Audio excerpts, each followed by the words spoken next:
Kalau ada komentar dari PDI Perjuangan yang minor, bukan melalui sebagai partai ya, tapi sebagai orang per orang, itu sah-sah saja. Karena apa? Karena pertanyaan wartawannya, apakah itu sejalan dengan ini bagian dari pernyataan salah satu pimpinan Nasdem yang menyatakan bahwa Gibran layak jadi wakil presiden, kan? Jadi tidak di luar konteks itu, Bang Karni. Karena pertanyaan kepada teman-teman itu adalah apakah ini bagian dari upaya Nasdem untuk merekrut Gibran itu tuh.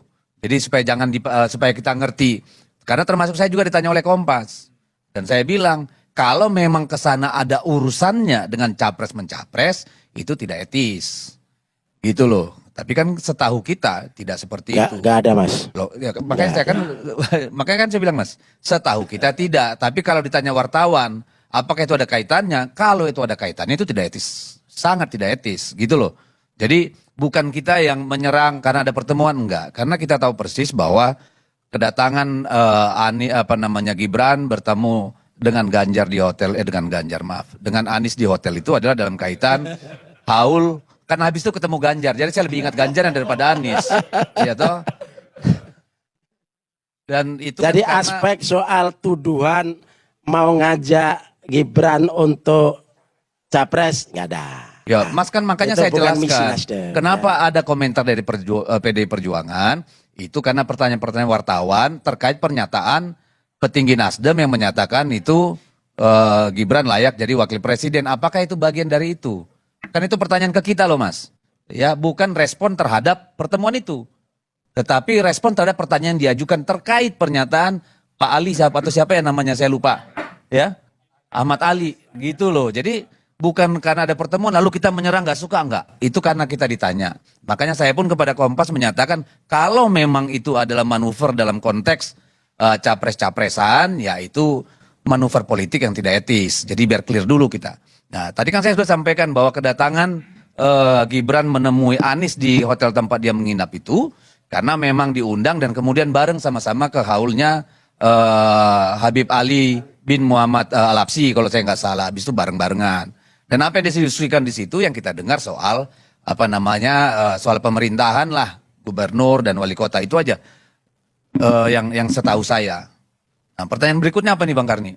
Apa tanggapan terhadap penjelasan Bung Effendi Koeri tadi terhadap yang saya bilang seiring bertukar jalan? Nah, ini yang gini, kita seperti yang dikatakan oleh Ustadz Khoiri tadi kan bisa melihatnya dari berbagai sisi, ya. Kalau dari sisi Nasdem kita mungkin husnudzon kan gitu. Dari orang lain yang melihat berbeda menganggap yang suudzon kan kira-kira seperti itu. Tapi kalau saya pribadi melihat memang banyak sekali indikasi yang bisa menunjukkan bahwa memang tidak mesra seperti dulu. Realitanya kan seperti itu. Dengan berbagai indikator atau sinyalemen tadi yang disampaikan oleh Bang Karni. Ya, insiden di ulang tahun Golkar, lalu proses di ulang tahun Nasdem, tergantung cara kita melihatnya. Apa yang terjadi sebenarnya kan yang tahu cuma Pak Surya Paloh dan Pak Jokowi. Saya tidak bisa mewakili Pak Jokowi dalam urusan itu. Tetapi secara politik, secara etis, mari kita lihat. Kalaulah memang berbagai indikasi itu merefleksikan adanya suasana kebatinan tertentu, ya sangat mungkin. Kenapa? Karena Nasdem sudah menyatakan mendeklarasikan calon presiden. Dalam hal mana sudah berikrar dengan tagline perubahan pembaharuan. Ya toh? Sementara kredo Pak Jokowi adalah kita sebagai koalisi, kita kan punya nawacita yang kita punya impikan bersama tahun 2014. Dilanjutkan dengan nawacita jilid 2. Yang bagi kita yang mendukung Pak Jokowi masih banyak yang belum dituntaskan. Masih banyak banget yang harus disempurnakan. Maka akan menjadi dilema. Menjadi dilema ketika kemudian calon presiden Nasdem itu sudah pagi-pagi hari menyatakan dalam banyak kesempatan bahwa dia berbeda sangat diametral dengan Pak Jokowi. Misalnya soal IKN, hentikan sebagai contoh. Soal utang luar negeri, macam-macam. Soal kebijakan pembangunan yang sangat diametral dengan Pak Jokowi. Dengan nawacita yang kita bangun. Ini kan akan melahirkan dilema-dilema yang bikin awkward gitu loh, bikin ganjil kalau menurut saya sepanjang masih ada Nasdem di dalam pemerintahan. Kenapa? Begitu Nasdem dan nanti kalau sudah menentukan calon presiden, lalu mereka membangun narasi proposalnya kepada pemilih tentang pembaruan dan perubahan yang mereka maksud, dengan sendirinya itu pasti akan mendegradasi semua legasi yang dibangun Pak Jokowi. Itu pasti dengan serta-merta, ya, kan propose something which is different dengan Pak Jokowi. Kan ini jadi kalau dikatakan bahwa tidak ada masalah, saya justru aneh kalau tidak ada masalah. Realitanya memang berbeda. Ini posisi sudah berbeda sekarang. Karena begitu ditetapkan nanti, fix nih, presiden dan wakil presiden pilihan Nasdem, mereka tentu akan membangun narasi itu dan berkampanye untuk itu.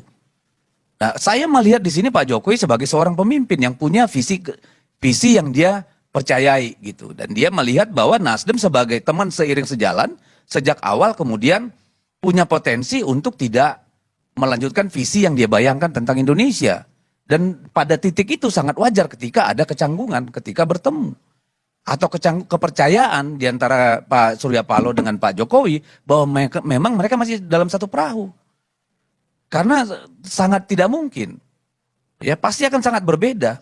Apa yang kemudian menjadi basis legitimasi perubahan dan pembaharuan yang akan diajukan oleh Anies Baswedan dengan Nasdem. Kan kita jadi awkward nih, bingung nih. Mau seperti apa? Apakah yang dilakukan oleh Pak Jokowi selama ini salah? Apakah yang tidak tuntas di zaman Pak Jokowi ini akan diabaikan? Ini kan wajar dipertanyakan oleh seorang presiden kalau menurut saya. Jadi, tapi Bung Deddy, seingat saya Nasdem pernah menyatakan Anies akan melanjutkan juga apa yang sudah dicapai oleh Pak Jokowi. ya, gitu. katanya. Memang ada pernyataan Ya, itu, Bung. ada. Justru ya. Ada. Itu Tapi kan memang jadi ketika secara logikanya kan begini. Secara logikanya, Bung ini kan Deddy, soal itu sebetulnya pembaharuan dan kekhawatiran. keberlanjutan. Dan pernyataan itu bahkan oleh kader-kader Nasdem sendiri di berbagai media sosial, di media soal pembaruan tuh gamblang. Oh Gamblang iya. sekali. Kang Deddy, Ada dua. Ya, kampanyenya. Sebentar gantian Pak Ustadz. Jadi kita harus jujur mengatakan bahwa memang pada saat ini tidak seindah dulu hubungan itu. Karena apa? Karena mereka sudah berada di persimpangan jalan berdua ini. Satu ke utara, satu selatan. Jadi kalau dibilang masih baik-baik saja, lah ini orang sudah mau cerai, tapi tetap mau sekamar. Kan gimana kita? Belum talak, belum etika, talak, masih ya, sah. Ya kan ke depan Mas. Talak satu pun belum, jadi masih Enggak, sah. saya enggak sampai ke sana. Tapi inilah yang ada di benak publik. Masih boleh dalam satu kamar. Inilah yang menjadi tanda tanya publik. Saya kan menyatakannya mempertanyakan sebagai orang awam. Daripada kita bilang tidak ada apa-apa, ya udah selesai, kita nggak usah diskusi kan.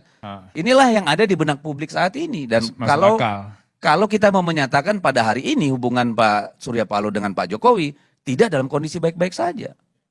Saya kira itu dari saya, Bang Karni. Pak Karni, boleh Izin saya tambah sedikit boleh. klarifikasi? Belum, Pak Ustadz. Boleh ya? Oh, iya. Baik, ini. Jadi memang ini sesuatu yang baru. Jadi mungkin di lingkungan di luar Nasdem mungkin dianggap sesuatu yang aneh. Tapi ini sesungguhnya sesuatu yang wajar dalam demokrasi. Ini baru. Jadi kita koalisi,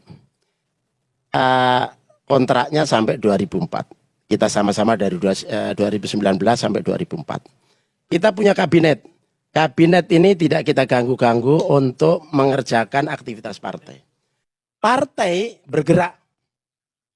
Karena Jokowi tidak ada atau presiden siapapun itu tidak punya garis lurus atau garis komando atau konstitusi harus merintah partai, harus gini. Tapi kabinet urusannya adalah pemerintahan. Ya, menteri yang ada di situ, dia punya hak.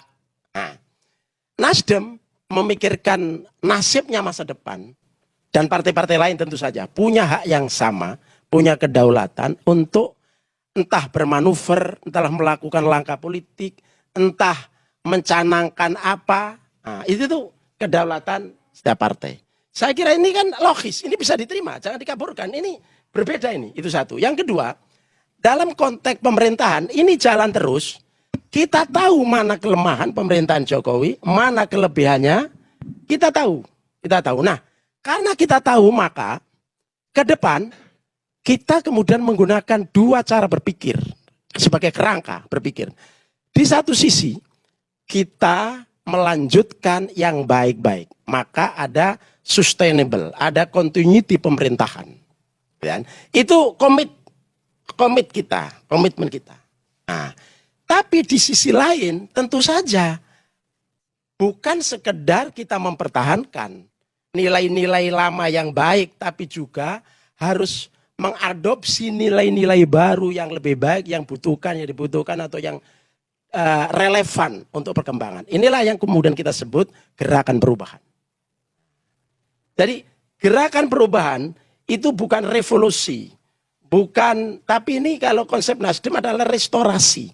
Restorasi adalah memperbaiki yang jelek, mengambil nilai lama yang baik tapi tidak diangkat, melestarikan yang baik-baik, ya kan, memproporsionalkan yang tidak proporsional, yang tidak stabil, tapi juga ayo kita bareng-bareng berpikir positif untuk ke depan. Kita menyebarkan kebaikan, pencerdasan, pencerahan. Kira-kira begitu. Ya. Jadi ini sebetulnya nilai yang ada pada diri kita Izin yang tambah, Bang. menjadi komitmennya Nasdem.